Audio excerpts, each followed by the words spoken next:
la baisse des dépenses de fonctionnement. Alors je crois que ça s'est imposé comme un impératif, parce qu'il y a une prise de conscience générale, et le fait que nous avons eu des expériences dans le passé, notamment par les groupements de commandes ou par les mutualisations, qui montrent que mutualiser, ça sert vraiment à faire baisser les dépenses.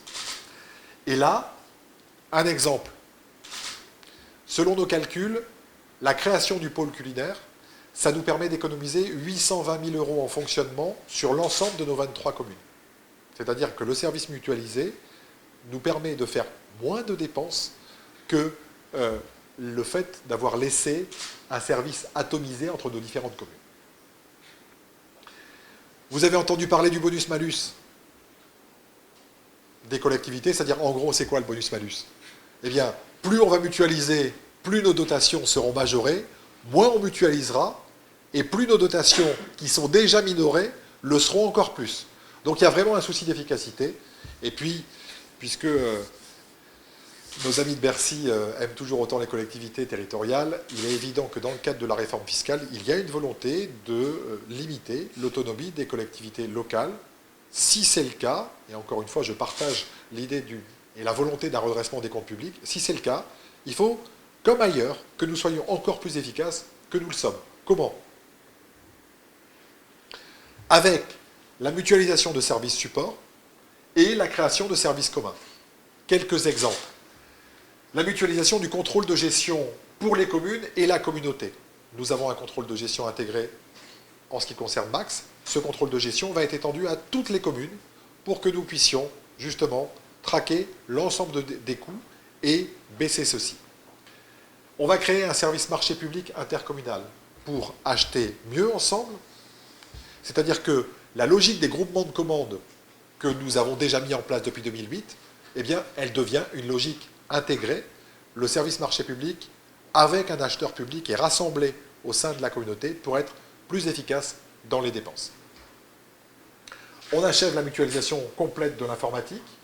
Et puis, nous allons réfléchir sur la mise en place ou de services communs spécifiques ou d'investissements spécifiques, comme nous le permet désormais la loi de 2010. Et nous travaillerons également sur un accompagnement fiscal pendant 3 ans des communes et de la communauté, afin de dégager le plus possible de marge de manœuvre. Pour ce faire, au-delà de ces premiers éléments, il y a un groupe de suivi, un groupe de travail mutualisation qui va être mis en place, dont les recommandations devront s'appliquer au plus tard au 1er janvier 2016. L'urbanisme, qui deviendra une compétence intercommunale. Pourquoi? Parce qu'au 1er juillet 2015, l'État n'assure plus cette fonction. Alors que nous n'avons pas eu pour autant de compensation. Mais bon, ça c'est habituel, j'allais dire. Le préfet de région nous a dit et le préfet de département nous ont dit que à partir du 1er juillet 2015, la DDTM ne traiterait plus l'instruction des permis de construire. Or, nous n'avons que 3 communes qui instruisent les permis de construire sur Max. Et c'est quoi la leçon de l'histoire? C'est débrouillez-vous. Et donc on va se débrouiller. Nous allons prendre la compétence urbanisme, instruire les permis de construire, suivre le SCOT. Cependant, pour autant, l'avis de la commission urbanisme municipale reste prépondérant, et c'est toujours le maire qui signe les permis de construire au niveau local. Cette prise de compétence sera effective au 1er juin 2015, puisque je vous l'ai dit, au 1er juillet 2015, eh bien, l'État ne remplit plus son rôle.